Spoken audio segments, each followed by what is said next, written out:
Frères et sœurs, que la paix, la grâce de notre Père Céleste repose sur vous en Jésus-Christ notre Sauveur.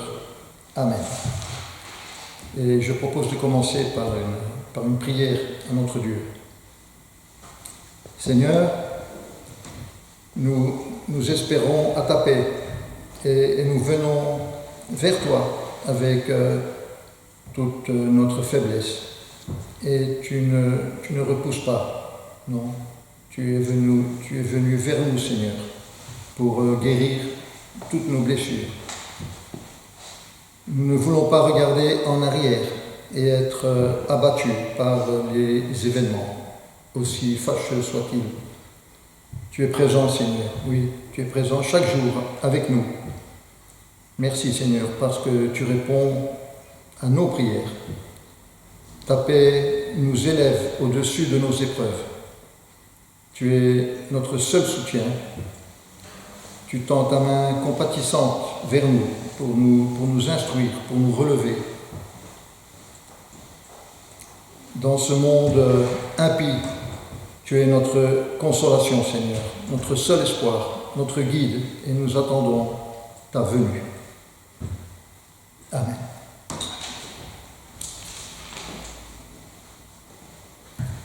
Frères et sœurs, nous sommes tous emportés ces temps-ci vers un avenir incertain. Ce monde change très rapidement, très vite, et nous sommes bousculés dans nos habitudes. Nous sommes maintenant sur une route inconnue, et quelle que soit la route, le chemin, notre Seigneur nous précède.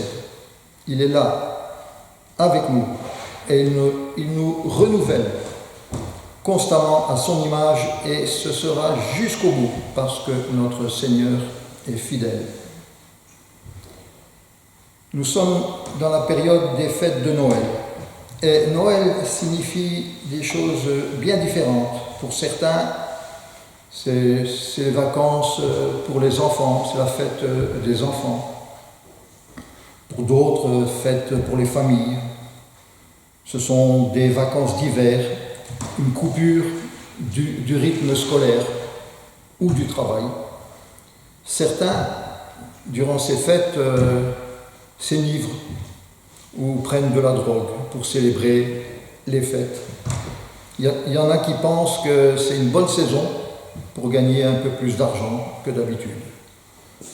Il y en a qui restent assis devant leur télé, seuls et coupés de leur famille et amis.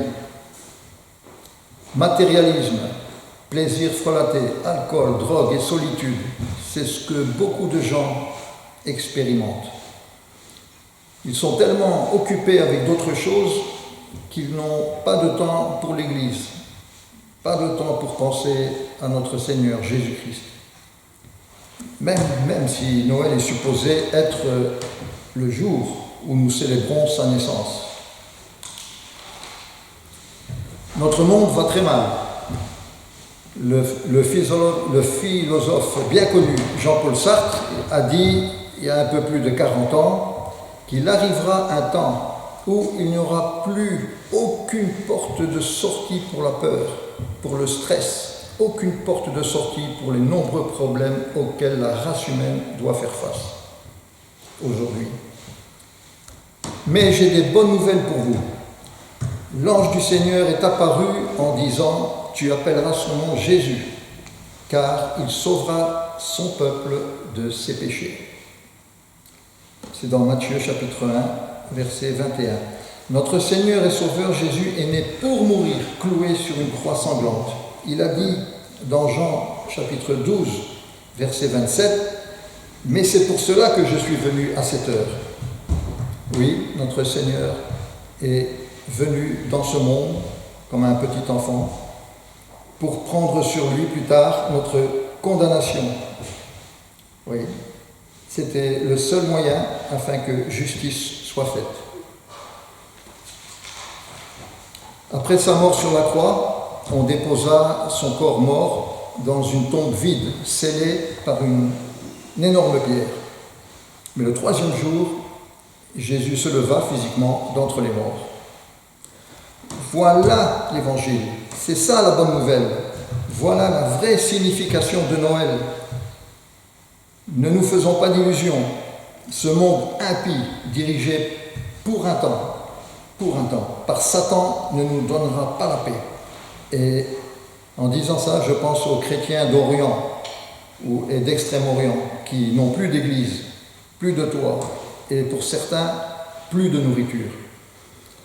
Il est légitime de vouloir la paix, la joie, la lumière, mais comme j'ai dit, pas d'illusion.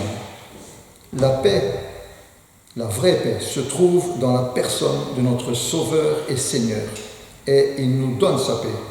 Et il le dit dans sa parole, je vous donne ma paix. Non pas comme le monde donne, moi je vous donne ma paix.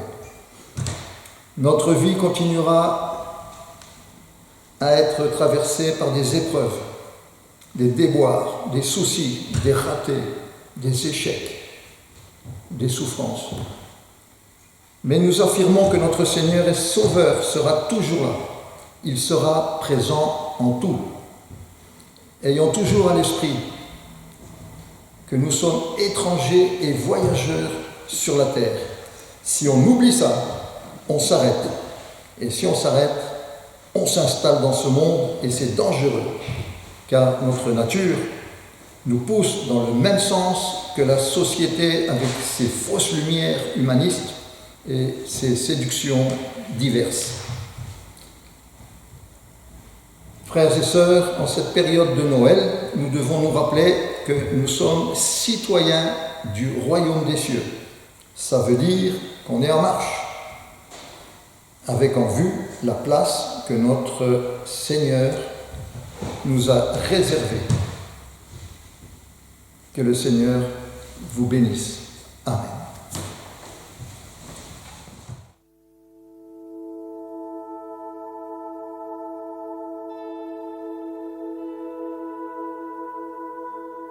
Là dans l'ombre, le silence, la terre espère un peu de lumière, une voix s'élèvera, la voix de celui qui vient pour nous, il sauvera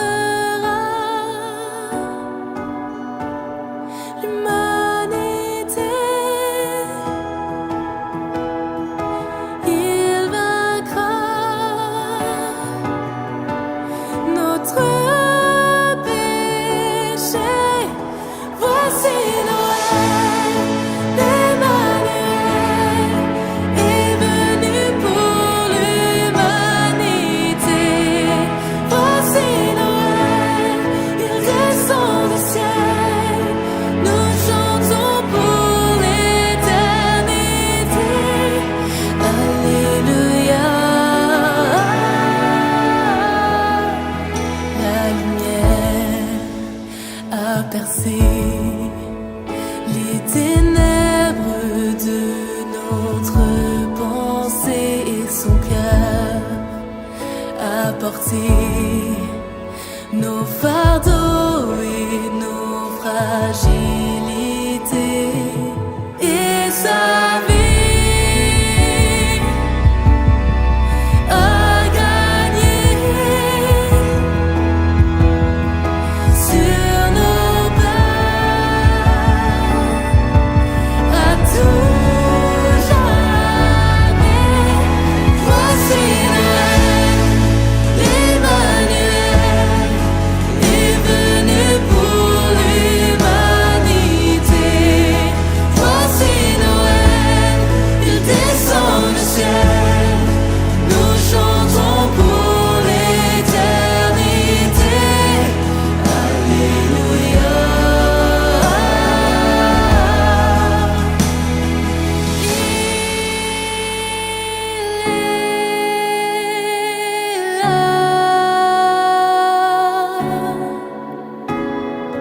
Il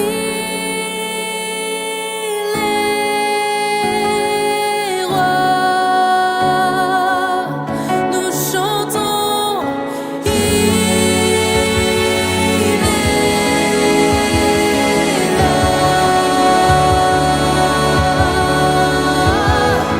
Il est roi. Voici l'Emmanuel est venu pour l'humanité. Voici Noël, il descend du ciel, nous chantons pour l'éternité. Voici Noël, l'Emmanuel est venu pour l'humanité. Les anges dans le ciel annoncent la nouvelle et chantent pour l'éternité. Alléluia. Jésus est là.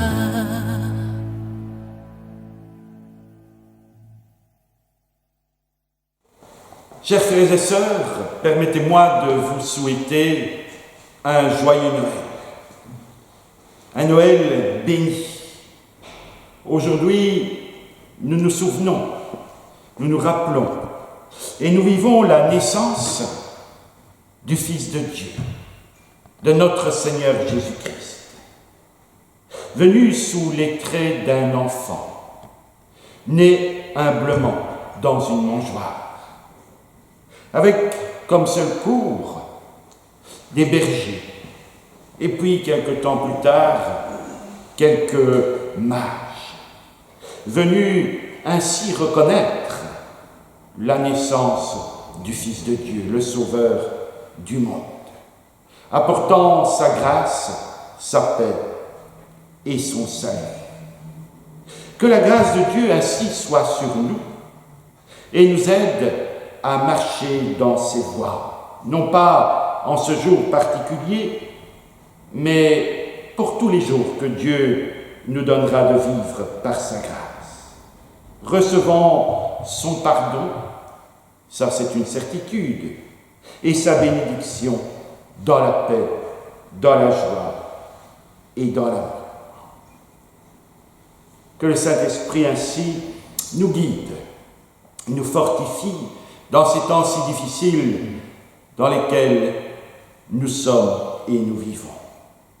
Mais soyons assurés que la grâce de Dieu est sur nous tous et toutes. Je vous invite aussi à nous en remettre entre les mains du Seigneur en vous invitant maintenant à la prière. Nous sommes, Seigneur, dans la joie.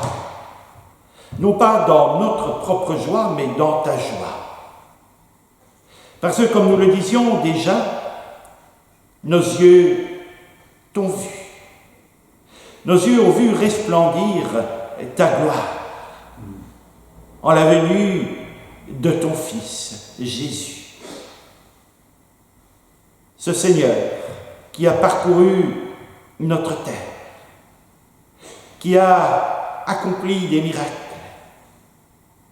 qui nous a parlé de toi, qui a parlé de toi à l'humanité. Au même titre que toi, cette humanité, il l'a aimée et l'aime encore aujourd'hui, au point d'avoir donné sa vie, afin que nous soyons réconciliés avec toi. Que nos offenses, que nos manquements ne soient plus que de l'histoire ancienne, oubliée. Notre ardoise est effacée. Nous sommes nés, nous aussi, de nouveau. Non pas que nous soyons retournés dans le ventre de nos mères, mais tu nous as fait renaître, tu nous as fait naître par l'effusion de ton esprit, sanctifié par ce sang qui a coulé de la croix. Oui, au-delà de Bethléem, il y a Jérusalem, il y a le mont Golgotha, il y a cette croix qui t'a supporté, mais cette croix qui aujourd'hui est vide et qui nous rappelle que la vie est plus forte que la mort. L'amour, ton amour, a triomphé et nous permet encore aujourd'hui de cheminer sur le chemin de l'existence. En attendant le jour glorieux où nous te verrons face à face et où enfin, Seigneur, toutes nos aspirations seront concrétisées, d'être auprès de toi, là où plus rien ne pourra nous toucher, si ce n'est cette vie sans fin, cette vie éternelle, avec tous les rachetés de tous les temps, de tous les siècles et de tous les lieux. Merci, Seigneur, de nous avoir ainsi offert ton Fils et de nous avoir offert à travers lui ton pardon, ta paix, ta grâce et l'assurance que le meilleur est devant nous. Alors oui, nous te louons, nous te bénissons et nous te glorifions. Toi, l'Emmanuel, Dieu avec nous. Reçois notre hommage et notre adoration aujourd'hui et à jamais. Ainsi nous t'avons prié dans le nom béni de celui qui est venu et qui revient bientôt. Amen. Amen. Eh bien, frères et sœurs, je vous inviterai à ouvrir la parole de Dieu ce matin dans l'Évangile selon Matthieu, un texte bien entendu de circonstance et très connu. Ce texte se trouve dans l'Évangile donc de Matthieu au chapitre 2 et je vous inviterai à lire à partir du premier verset. Et nous arrêterons notre lecture au verset 16. Jésus naquit à Bethléem en Judée, à l'époque du roi Hérode. Or, des mages venus d'Orient arrivèrent à Jérusalem et dirent « Où est le roi des Juifs qui vient de naître ? En effet, nous avons vu son étoile en Orient et nous sommes venus pour l'adorer. » Quand le roi Hérode apprit cela, il fut troublé et tout Jérusalem avec lui. Il rassembla tous les chefs des prêtres et spécialistes de la loi que comptait le peuple et leur demanda où le Messie devait naître. Ils lui dirent « À Bethléem en Judée, car voici ce qui a été écrit par le prophète. Et toi, Bethléem, terre de Juda, tu n'es certes pas la plus petite parmi les principales villes de Juda, car de toi sortira un chef qui prendra soin d'Israël, mon peuple. » Alors Hérode fit appeler en secret les mages. Il s'informa soigneusement auprès d'eux du moment où l'étoile était apparue. Puis, il les envoya à Bethléem en disant « Allez prendre des informations exactes sur le petit enfant. Quand vous l'aurez trouvé, faites-le-moi savoir, afin que j'aille, moi aussi, l'adorer. » Après avoir entendu le roi, ils partirent. Et l'étoile qu'ils avaient vue en Orient allait devant eux jusqu'au moment où, arrivée au-dessus de l'endroit où était le petit enfant, elle s'arrêta. Quand ils aperçurent l'étoile, ils furent remplis d'une grande joie. Ils entrèrent dans la maison, virent le petit enfant avec Marie, sa mère, et se prosternèrent et l'adorèrent. Ensuite, ils ouvrirent leur trésor et lui offrirent en cadeau de l'or, de l'encens et de la myrrhe. Puis, avertis dans un rêve de ne pas retourner vers Hérode, ils regagnèrent leur pays par un autre chemin.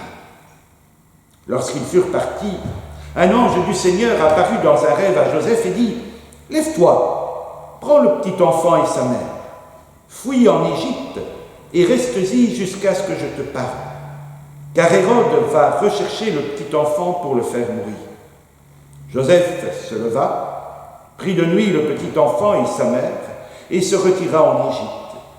Il y resta jusqu'à la mort d'Hérode, afin que s'accomplisse ce que le Seigneur avait annoncé par le prophète « J'ai appelé mon fils à sortir d'Égypte. » Quand Hérode vit que les mages l'avaient trompé, il se mit dans une grande colère, et il envoya tuer tous les enfants de 2 ans et au-dessous qui étaient à Bethléem et dans tout son territoire, selon la date qu'il s'était faite, précisée par les mages. Et nous arrêterons là pour ce matin la lecture de la parole de Dieu, que vraiment cette parole soit bénie et nous dirige ainsi en toute vérité et en toute sagesse. Il ne fait aucun doute que lorsqu'au sein de divers pays comptant encore une royauté, une naissance princière est arrivée, c'est tout le royaume qui entre dans un moment de liesse populaire.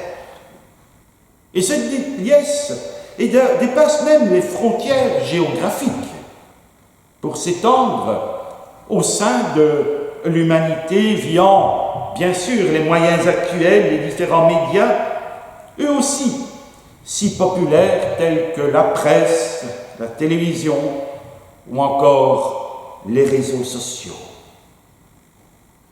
Il y a un autre personnage, lui aussi royal, qui naissait voici plus de 2000 ans et dont nous fêtons aujourd'hui, comme nombre de générations l'ont fêté avant nous, cette venue. Mais cette naissance, à l'inverse des autres, elle ne provoque pas et n'a pas provoqué beaucoup d'intérêt. Il n'y a pas eu de précipitation, il n'a pas eu d'attrait international comme les princes aujourd'hui naissent. Et pourtant, cet enfant, né dans le plus grand dénuement, n'était pas prince, mais bel et bien roi. Il est né dans une petite ville appelée Bethléem, en Israël. Sa naissance, oui, a intéressé très peu de monde. Quelques bergers, un vieux couple à Jérusalem dont nous avons entendu parler les semaines précédentes, et puis ces étranges hommes, ces mages, dit-on, venus d'Orient. Et puis un roi, mais quel roi! Pour nombre d'hommes et de femmes, Jésus, le Seigneur Jésus, parce qu'il est bien entendu question de lui, eh bien il apparaît à leurs yeux comme un homme sage. Et peut-être est-ce là votre conception. Pour d'autres encore, un modèle moral à suivre pour vivre une bonne et heureuse vie. Mais la parole de Dieu, la Bible, elle nous dit que Jésus-Christ est beaucoup plus que cela. C'est plus qu'un enfant. Il est le roi. Et même, précise l'Écriture, il est le roi des rois. Le prophète Ésaïe proclamera qu'on l'appellera admirable, conseiller, Dieu puissant, Père éternel, Prince de la paix. Ce sont là plus que des titres royaux. On ne les donne pas à n'importe qui. Autrement dit, cette même parole ne nous laisse aucun doute sur l'enfant qui vient de naître. Aucun doute que ce petit bébé, disons-le comme ça, né à Bethléem, est un roi. Mais pas pour quelques décennies. Il est le roi du monde et il est le roi de toute éternité. Alors, si le rôle d'un roi humain a changé au fil des années, il en est qui exigent certaines choses de la part de leur sujet. La loyauté, l'obéissance, voire même pour certains despotes, l'adoration. Alors bien sûr que ce roi Jésus exige certaines choses aussi. La loyauté, bien sûr, l'adoration, l'obéissance, la louange. Enfin, et surtout, le plus important, il demande à ce que nous lui confions nos vies. La parole de Dieu nous dit aussi qu'un jour, tout genou fléchira et que toute langue donnera gloire à Dieu. Croyants et même non-croyants reconnaîtront un jour que Jésus est roi, que Jésus est le Fils de Dieu, que Jésus est celui qui a et qui ôte le péché du monde, afin que nous vivions d'une liberté incommensurable. Ainsi en est-il de ces mages. Souvent le terme mage est très péjoratif.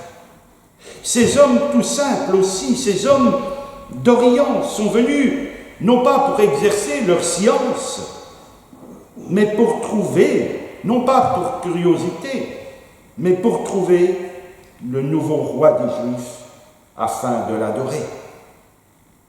Au début, ils sont venus à Jérusalem, la capitale, parce que, évidemment, on trouve les rois dans les grandes villes, n'est-ce pas?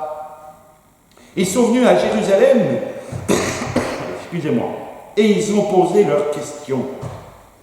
Où est le roi des Juifs qui vient de naître? C'était comme si quelqu'un avait tapé dans un nid de fourmis ou de fourmis, pardon. Mais quand même, c'était Hérode, le roi des Juifs, dirons-nous. Son titre lui a été donné par les Romains. Il était déjà né depuis longtemps. Comment est-ce possible qu'il y ait un autre roi des Juifs? Un bébé en plus. La nouvelle, nous l'avons entendue, nous l'avons lue, la nouvelle des mages a troublé Hérode. Mais pas que lui. Le peuple de Jérusalem était troublé. Parce que la colère d'Hérode était légendaire. Qu'allait-il faire de cette nouvelle? Le texte nous dit que Hérode interroge les principaux sacrificateurs et les scribes pour essayer de trouver la véracité des déclarations des mages. Un nouveau roi, une étoile. Mais pour lui, malgré toute attente, il y a une prophétie. Et toi, Bethléem, terre de Juda, tu n'es certes pas la moindre entre les principales villes de Juda, car de toi sortira un chef qui paîtra à Israël, mon peuple. Les mages ont raison. Et si Hérode reconnaissait ce nouveau roi, le vrai roi, il perdrait son trône. Tout simplement, on ne peut pas avoir de roi dans un royaume. Il perdrait tous ses droits, pense-t-il, toute sa puissance, tous ses moyens. Il serait coûteux de reconnaître ce nouveau roi.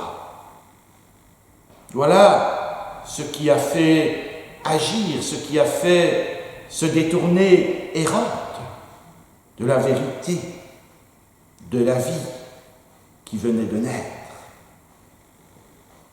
Et pour nous, en reconnaissant ce roi, le roi Jésus, le vrai roi, qu'avons-nous perdu? Et d'abord, est-ce qu'il y a quelque chose à perdre?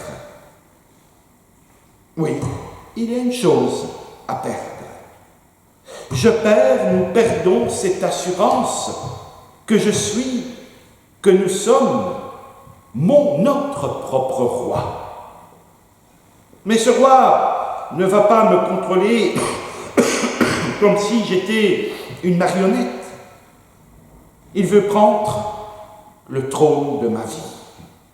Il veut me conduire dans les sentiers de sa justice, comme le psalmiste le dit d'ailleurs dans le verset 3 du psaume 23. Et cela demande que je renonce à moi-même, c'est-à-dire que je renonce à diriger ma propre vie pour mon propre bien. Jésus nous demande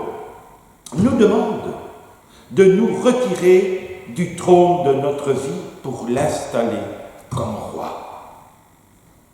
Non pas un roi qui attend d'être servi, mais qui vient me servir, qui vient me réhabiliter, pour le dire ainsi, et donner un sens réel à mon existence. Quelle est la réaction d'Hérode? Il rejette ce nouveau roi.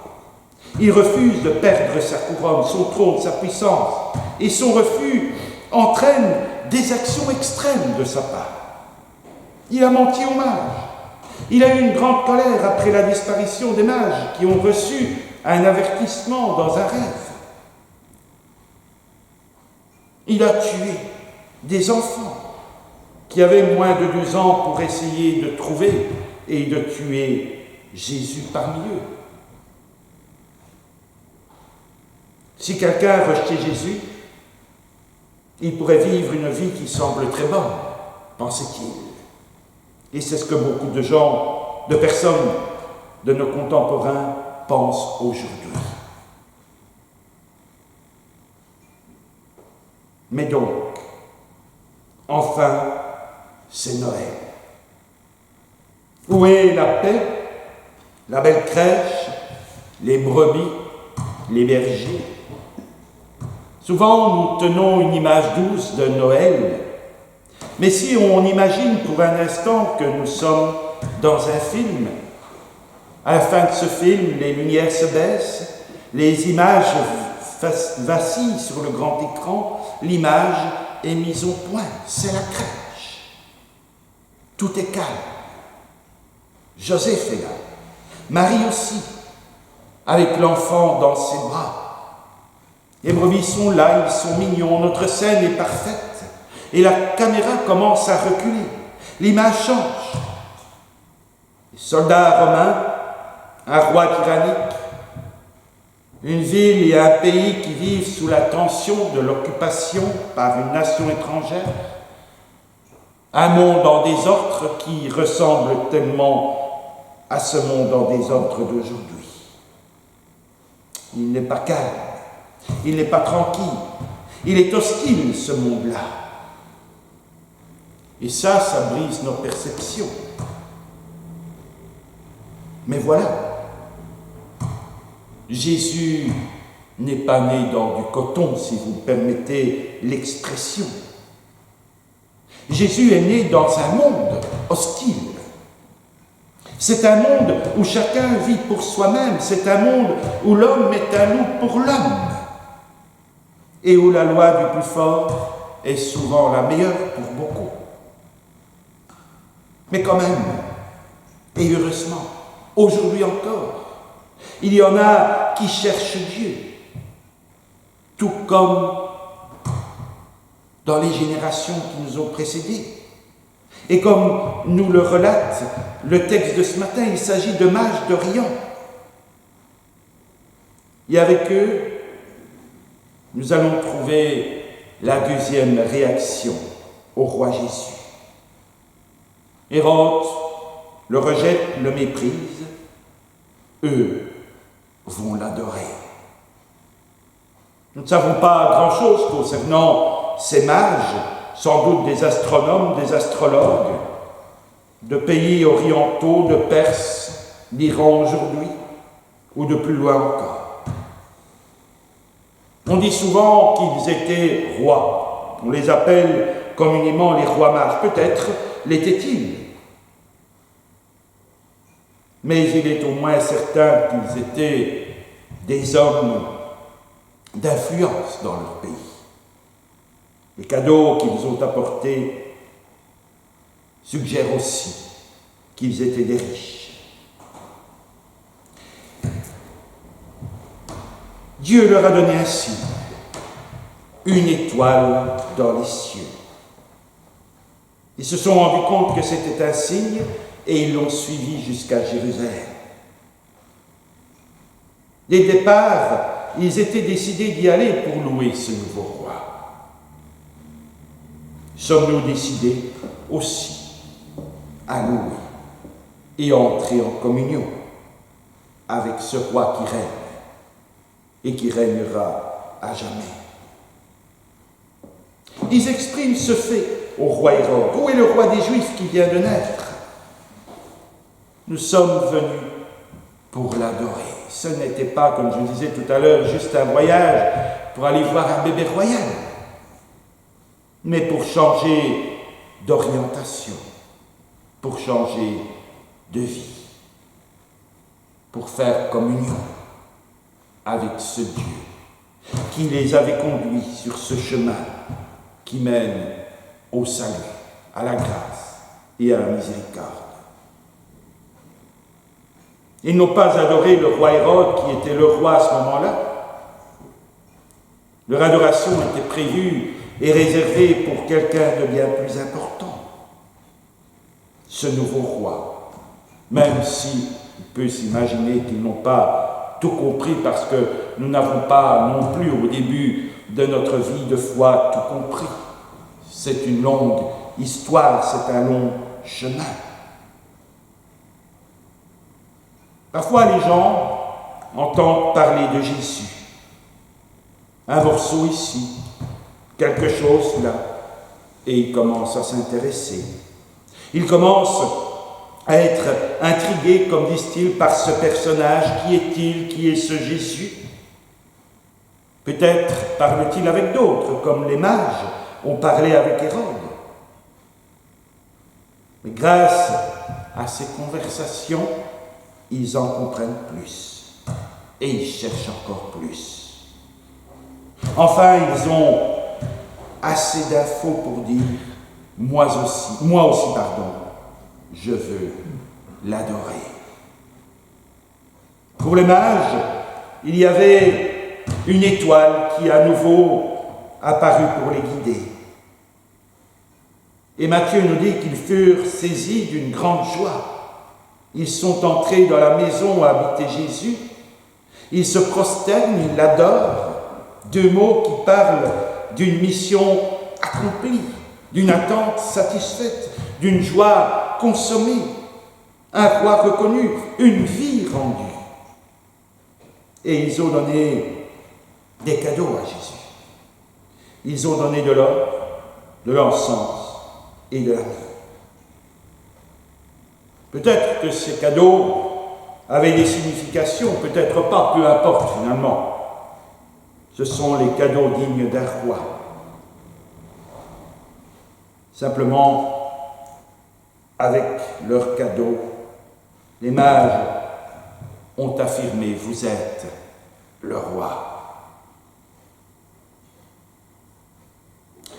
Quand nous nous approchons de Jésus, qu'est-ce que nous avons à lui offrir? Tout à l'heure, je disais qu'un roi peut exiger nombre de choses de notre part.